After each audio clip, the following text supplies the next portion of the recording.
Pois eu he estado sempre aquí no lugar de Ferreira. He estado en Cabeza de Negro, he estado 8 anos. E logo he estado no Cemo de Zanave, de pastor. Allí estuve de cabreiro e aquí he estado de pastor. E de pastor viví aos 60 anos. Porque andaba mal con riuma, con los dolores, y luego pues ya, digo, si me vi esos papeles, y yo me voy para casa y ya.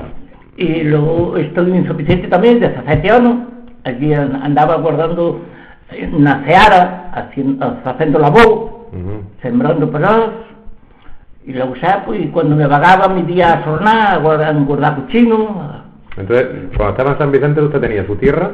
No, yo estaba en una finca que nos la dieron de balde por la limpieza. Por la limpieza. ¿Y entonces sembraba allí? Sembrábamos allí, pero allí era una tierra mísera porque era un alcornoque alto y no rendía. Y allí tuvimos 17 años y yo de que vi que aquello no rendía, pues me di el bote y aquello lo abandoné. ¿Sabes? Sí. Y ya se metió de pastor. Y ya me metí de pastor.